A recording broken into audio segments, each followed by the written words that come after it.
SSC CGL 2024 का tier 1 complete हो चुका है और आप में से बहुत सारे लोगों को आइडिया लग चुका होगा कि आप टीयर 1 क्वालिफाई करके टीयर 2 दे पाएंगे या नहीं दे पाएंगे। जो लोग बॉर्डर लाइन पर हैं या डाउटफुल है, उनको लग रहा है कि वो क्लियर हो भी सकता है, उनका एग्जाम नहीं भी हो सकता, उनको बिल्कुल भी टाइम वेस्ट नहीं करना चाहिए। उनको आज से ही प्रिपरेशन स्टार्ट कर देनी चाहिए, क्योंकि अगर आप सोचने बैठ गए और अगर आप रिजल्ट का वेट करने बैठ गए तो आपके पास बहुत कम दिन रहेंगे रिजल्ट के बाद। तब अगर आप प्रिपरेशन करोगे तो आप सिलेक्शन नहीं ले पाओगे। आप जितने दिन से आप अपनी प्रिपरेशन डिले कर रहे हो ना, उतना आप सिलेक्शन से दूर होते जा रहे हो। तो आपको सिलेक्शन चाहिए तो राइट फ्रॉम टुडे आपको प्रिपरेशन स्टार्ट करनी है। और जो लोग ये सोच रहे हैं कि मैंने प्रिपरेशन स्टार्ट कर दी और रिजल्ट में क्लियर नहीं हुआ तो मेहनत बर्बाद जाएगी, मेहनत कभी बर्बाद नहीं आती, पढ़ाई कभी खराब नहीं होती। अगर मान लो इस बार नहीं भी हुआ तो अगली बार आप पेपर दोगे तब आपके यही सेम चीज़ें काम आएंगी। जो चीज़ें टीयर 1 में आ रही हैं वही सेम चीज़ें आपकी टीयर 2 में भी आ रही हैं। अगर पर्टिकुलरली मैथ्स की बात कर लें तो टीयर 1 में इस बार मैथ्स का लेवल थोड़ा सा इजी आया था। अगर हम पिछले सालों से कंपेयर करें, जो मैथ्स का लेवल रहता था इस बार और इजी हो गया।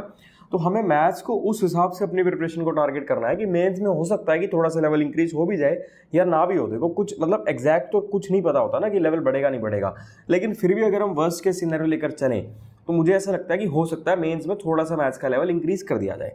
तो हम वर्स्ट के सिनेरियो लेते हुए अगर देखें तो हमारे पास आज से लगभग 75 दिन है टीयर 2 होने में, और 75 दिन मोर देन इनफ होते हैं। क्योंकि देखो टीयर 1 की प्रिपरेशन अगर आपने करी है और आपने टीयर 1 को क्वालिफाई करा है तो आपका एक बेस तो बन ही चुका है। आपको सिर्फ उस बेस के ऊपर बिल्डिंग खड़ी करनी है। बेस के ऊपर बिल्डिंग खड़ी करने में इतना समय नहीं लगता जितना समय बेस बनाने में लगता है। तो बिल्डिंग हम खड़ी कर लेंगे 75 दिन में। आपको वैसे पढ़ना है जैसे आपको मैं बताता हूँ। 75 दिन में आपको डेली एक मॉक टेस्ट तो लगाना ही लगाना है, यानी कि 75 दिन में आपको मिनिमम 75 मॉक टेस्ट लगाने ही लगाने हैं। और मॉक टेस्ट को अगर मैं टाइम देखूं कि आपको दिन में कितना समय देना है मॉक टेस्ट के लिए, तो आप मॉक टेस्ट दोगे, उसके बाद उसका एनालिसिस करोगे, उसके बाद जो आपकी वीकनेसेस हैं उसको आप देखोगे कि कहाँ आप लैग कर रहे हो, किस पॉइंट पे आपको दिक्कत हो रही है। तो टोटल अगर मैं मॉक टेस्ट देने की बात करूं तो दिन के लगभग 3.5 घंटे तो आपके मॉक टेस्ट में ही निकल जाएंगे। अब 3.5 घंटे मॉक टेस्ट देने के बाद आपको बाकी सारे सेक्शंस भी कवर करने हैं, उनकी रिवीजन भी करनी है। एक किस्म से जो प्रिपरेशन होती है रिवीजन ही होती है, क्योंकि आप पढ़ चुके हो ऑलरेडी। तो मैथ्स को ऐसा नहीं करना कि 8-10 घंटे दिन में मैथ्स ही पढ़ते रहेंगे, नहीं भाई, चारों सेक्शन इंपॉर्टेंट है, चारों सेक्शंस पढ़ने हैं। तो मैथ्स अगर आप सच्चे मन से सीरियस स्टडी 1.5 घंटा भी कर लोगे तो 1.5 घंटा आपके लिए मैथ्स पढ़ना इनफ रहेगा। वो मैं बताऊंगा अभी कैसे पढ़ना है, क्या सीक्वेंस रखना है, कैसे कैसे तैयारी करनी है, कहाँ से पढ़ना है, वो सब अभी हम डिस्कस कर लेंगे। लेकिन उससे पहले जो लोग कोचिंग के बारे में पूछते हैं ना कि क्या कोचिंग लगाएं मेंस क्या नहीं लगाएं, तो देखो मेरे हिसाब से मेंस में कोचिंग की ऐसे कोई नीड है नहीं। क्योंकि मेन जो आपका टारगेट रहना चाहिए वो रहना चाहिए सेल्फ स्टडी पर और रिवीजन पर। आप जितनी सेल्फ स्टडी करोगे, जितनी रिवीजन करोगे, उतना आप सिलेक्शन के पास होते जाओगे। कोचिंग जो लोग रेगुलरिटी के लिए लगाना चाहें कि रेगुलरिटी बनी रहेगी, वो लोग लगा सकते हैं, लेकिन इसके लिए भी कोचिंग की जरूरत नहीं है। इसके लिए आपको यूट्यूब पर बहुत सारे लोगों के फ्री बैचेस भी मिल जाएंगे, कुछ पुरानी बैचेस भी मिल जाएंगे जिन्होंने 2023 में 2022 में पढ़ाया था, या जो अभी लेटेस्ट पढ़ाना है वो भी मिल जाएंगे। आप वहां से भी पढ़ सकते हो।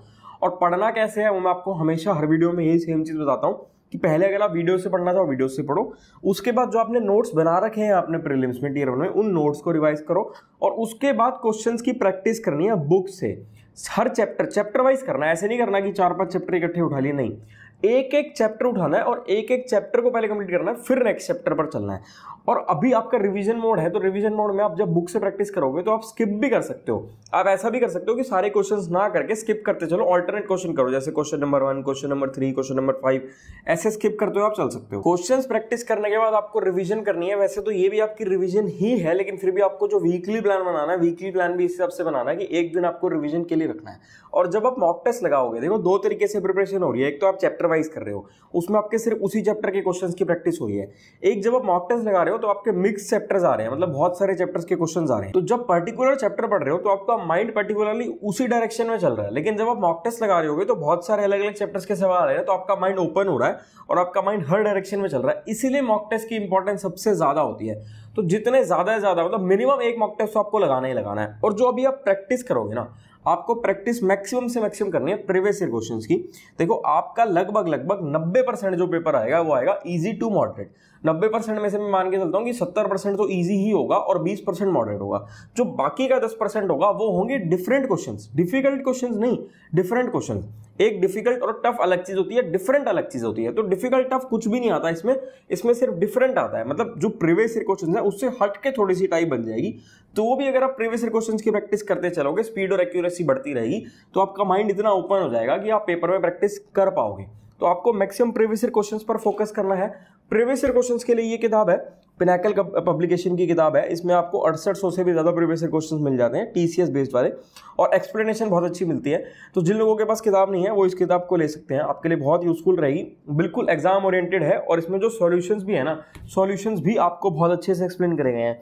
और इसके साथ साथ ये टियर 2 के लिए पर्टिकुलरली किताब आई है, ये बहुत ज़्यादा इंपॉर्टेंट हो जाती है। प्रीवियस ईयर क्वेश्चंस तो आप प्रैक्टिस कर ही रहे होंगे, जिनके पास ऑलरेडी किताब है वहां से भी कर रहे होंगे, लेकिन जो ये किताब है ये आपके लिए बहुत इंपॉर्टेंट है। इसमें आपको 15 सॉल्व पेपर मिलेंगे, जिसमें आपको प्रीवियस ईयर क्वेश्चन भी मिलेंगे और सैंपल भी, और जो सैंपल है वो भी एक्चुअल जो पेपर का लेवल रहता है ना, लगभग उसी लेवल पर है। और सबसे ज्यादा जरूरी है, इसकी जो एक्सप्लेनेशन है ना, वो बिल्कुल लेटेस्ट पैटर्न के हिसाब से है। अब बात कर लेते हैं कि जो पेपर है उसको जो आपने अटेम्प्ट करना है, देखो आपका मैथ्स और रीजनिंग होता है सेशन 1 में, इंग्लिश और जीके होता है सेशन 2 में। तो अगर हम सेशन 1 की बात करें, उसमें मैथ्स और रीजनिंग आते हैं, दोनों के 30-30 सवाल आते हैं, और हर सवाल 3-3 नंबर का होता है, यानी कि 90 नंबर की मैथ्स आती है, 90 नंबर की रीजनिंग आती है, और टोटल 1 घंटा होता है। तो उस 1 घंटे को कैसे आपको डिवाइड करना है, मॉक टेस्ट में भी इसी तरीके से डिवाइड करते हुए चलो, ताकि एक्चुअल एग्जाम में मतलब आपकी जो प्रिपरेशन है वो ऐसी होनी चाहिए जैसे आपने एक्चुअल एग्जाम देना है। तो 1 घंटे में से जो आपका रीजनिंग का पोर्शन है वो मुझे लगता है 15 मिनट में इजीली अचीवेबल है। रीजनिंग में जो आपको मतलब पेपर देखोगे, लॉजिकल थिंकिंग है, मोस्टली सवाल तो ऐसे होते हैं जो देखते हैं आंसर आपको पता चल जाता है। चलो 15 मिनट को भी छोड़ो, मैं आपको 20 मिनट देता हूं, आप रीजनिंग के लिए 20 मिनट रखो और मैथ्स के लिए 40 मिनट रखने हैं। इस 20 मिनट में, जैसे रीजनिंग के लिए 20 मिनट है, तो रीजनिंग के सवाल भी करने हैं, सवाल के साथ साथ जो सवाल उस समय नहीं हो पाए, मार्क फॉर रिव्यू करे, बाद में रिवीजन के लिए रखेगी, बाद में एंड में देखेंगे, वो भी इसी 20 मिनट में ही कवर करना है। और मैथ्स के जो 40 मिनट है उसमें भी ऐसे ही कि जो सवाल एक बारी में होते जा रहे हैं करते चलो, जो एक बारी में नहीं हो रहे उनको स्किप करते चलो या मार्क फॉर रिव्यू करते चलो, और एंड में करो। मैथ्स के लिए 40 मिनट मोर देन इनफ है, रीजनिंग के लिए 20 मिनट मोर देन इनफ है। जब अभी आप मॉक टेस्ट लगा रहे हो तो मॉक टेस्ट में आप एक काम करो, रीजनिंग को 15 मिनट दो, मैथ्स को 35 मिनट दो, मतलब 5-5 मिनट और कम दो मॉक टेस्ट में, ताकि जो एक्चुअल एग्जाम होगा उसके लिए आपका एक जो डिफरेंस बना रहे कि मतलब कोई प्रेशर बन रहा है या कुछ ऐसी कुछ गलती हो गई वहां पर कुछ भी हो सकता है प्रेशर में, तो उस प्रेशर के लिए 5 मिनट रीजनिंग और 5 मिनट मैथ्स के आप रख के देखो, आपकी प्रिपरेशन इतनी अच्छी हो जाएगी, एक्यूरेसी और स्पीड इतनी ज्यादा बढ़ जाएगी कि एक्चुअल एग्जाम वाले दिन आपको लगेगा ही नहीं आप पेपर दे रहे हो, आपको ऐसे लगेगा आप नॉर्मल घर पे बैठे हो मॉक टेस्ट दे रहे हो। अब बहुत सारे लोग मुझे कह रहे होंगे कि मैं सिर्फ प्रीवियस ईयर क्वेश्चंस पर ही क्यों फोकस कर रहा हूं, बाकी और मुश्किल सवाल पढ़ने के लिए क्यों नहीं कह रहा। देखो, आप लोगों को टीचर नहीं बनना है, आप लोगों को पेपर को क्वालिफाई करना है, आप लोगों को नौकरी लेनी है, कोई पीएचडी करके टीचर नहीं बनना। अगर टीचर बनना होता तो मैं उस हिसाब से बताता, अभी आपको नौकरी लेनी है तो मैं उस हिसाब से बता रहा हूं। जो लोग ज्यादा दिमाग लगाकर बहुत ज्यादा मुश्किल सवालों की तरफ भागेंगे वो सिलेक्शन से कहीं ना कहीं दूर होते जाएंगे, और जो लोग मैक्सिमम प्रीवियस ईयर क्वेश्चंस पर फोकस करके प्रीवियस ईयर क्वेश्चंस की प्रैक्टिस बार बार करते रहेंगे, जितनी ज्यादा बार रिवीजन हो सके उतनी ज्यादा बार रिवीजन करते रहेंगे, वो उतनी सिलेक्शन के पास रहेंगे। क्योंकि जैसा कि मैंने बताया कि लगभग 90% पेपर तो इजी टू मॉडरेट ही रहता है, जो कि आपका प्रीवियस ईयर क्वेश्चंस की मैक्सिमम प्रैक्टिस करने से निकल जाएगा। और जो बाकी का 10% है, जो थोड़े डिफरेंट क्वेश्चंस हैं, उसमें से काफी हाई चांसेस हैं कि आपने ज्यादा प्रैक्टिस करी होगी तो वो भी आप कर पाओगे। और अगर आप नहीं भी कर पा रहे ना, तो भी कोई जरूरी नहीं है कि आप अगर सारा दिन मुश्किल ही पढ़ते रहे तो मुश्किल पढ़ के आप बाकी का 10% पेपर कर लोगे, कोई ऐसा जरूरी है ही नहीं। सिलेबस तो आप में से सभी लोग कवर कर ही चुके होंगे, कोई ऐसा नहीं होगा जिसको भी सिलेबस कवर करना बाकी होगा, क्योंकि टियर 1 में प्रीलिम्स में आप सबने प्रिपरेशन करी है और आपने टियर 1 क्वालिफाई करा है, तो इसका मतलब सिलेबस आपने कवर किया है। इस समय पर मेन आपको रिवीजन करनी है, अपनी एक्यूरेसी इंक्रीज करनी है, स्पीड इंक्रीज करनी है, यानी कि गलती होने के चांसेस से बचना है। अब देखो, जितने भी सवाल होते हैं ना, हर सवाल को करने के ना लगभग 4 से 5 तरीके आपको इजीली मिल जाएंगे। मतलब 4 से 5 तरीके ऐसे होंगे, मैं आपको समझाता हूँ कैसे आपको डिफरेंस, उनमें से आपको डिफरेंशिएट करना है कि कौन से तरीके हैं। एक तो आप कोई सवाल कर रहे हो तो एक तो कोई ना कोई तरीका आपको आता होगा, जिस तरीके से आप अब तक प्रिपरेशन करते आए थे टियर 1 में, उसी टाइप के सवालों को करवाने का तरीका हो सकता है जहां से आप पढ़ रहे हैं, आप यूट्यूब वीडियो से पढ़ रहे हैं या आप पहले कभी कोचिंग से पढ़े थे, तो हो सकता है वहां पर कुछ ना कुछ और डिफरेंट तरीका करवाया हो। उसके बाद जब आप मॉक टेस्ट देंगे तो मॉक टेस्ट में हो सकता है जो उसका एक्सप्लेनेशन है, जो उसका आंसर दिया गया, हो सकता है और किसी तरीके से दिया गया हो। जब आप बुक से प्रैक्टिस करेंगे, बुक की सॉल्यूशन देखेंगे, तो हो सकता है बुक की सॉल्यूशन में और कोई तरीका दिया गया हो, और जो एक बेसिक लॉन्ग मेथड है करने का वो इन सबसे डिफरेंट होगा। तो जैसा कि मैंने बताया कि हर सवाल को करने के 4 से 5 तरीके हो सकते हैं। आपको डिफरेंशिएट करना और आपको ये देखना है कि उसमें से सबसे बढ़िया बेस्ट तरीका कौन सा है, जिससे आपका समय कम से कम लगे, कम से कम टाइम लगे, और आपको ज्यादा चीजें रटनी ना पड़े, याद ना करनी पड़े, यानी कि ट्रिक से समझते हो आपका सवाल होते चले, ताकि पेपर में आपको दिक्कत ना आए। और बहुत सारे सवाल ना ऐसे भी होते हैं जो कई बार आपसे नहीं हो पा रहे, तो आपको ऑप्शन से भी करने आने चाहिए कि आपने सारे तरीके अपना कर देख लिए और आपसे सवाल नहीं हो रहा, तो आप ऑप्शंस की तरफ मूव करो, एलिमिनेशन मेथड से करो, उससे हो जाएगा। और कई बार जुगाड़ से भी करने पड़ते हैं सवाल, वो जैसे जैसे आप प्रैक्टिस करते चलेंगे। मैं ऐसे आपको इतनी इजीली मतलब इस वीडियो में समझाना पॉसिबल नहीं है, ये अगर मैं आपको पढ़ा रहा होता कोई सवाल तो मैं आपको समझा देता कि जुगाड़ से कैसे करना है। आप जैसे प्रैक्टिस करते चलोगे आप खुद कुछ ना कुछ देख पाओगे कि अच्छा ऐसे नहीं हो पा रहा है, इस जुगाड़ से हो पा रहा है। और अगर कोई ऐसा सवाल है जो आपसे लगभग 1-1.5 मिनट तक भी नहीं हो पा रहा है, 1-1.5 मिनट के बाद भी आपसे आंसर नहीं निकला, तो उसको फिलहाल के लिए छोड़ देना, उसको मार्क फॉर रिव्यू कर देना, और बाद में जब आपके बाकी सारे सवाल हो जाएंगे, एंड में जो भी ऐसे 2-3 सवाल जो भी होंगे, उन सारे सवालों को आपने एंड में देखना है। और इसके लिए मतलब ज्यादा समय बर्बाद नहीं करना, स्टार्टिंग में स्किप कर देना, क्योंकि अगर शुरू में मान लो आपने किसी एक सवाल पे 3-4 मिनट लगा दिए और फिर भी आंसर नहीं निकल पाया, तो इतना प्रेशर क्रिएट हो जाएगा कि आपका पेपर बिगड़ने के चांसेस बढ़ जाएंगे।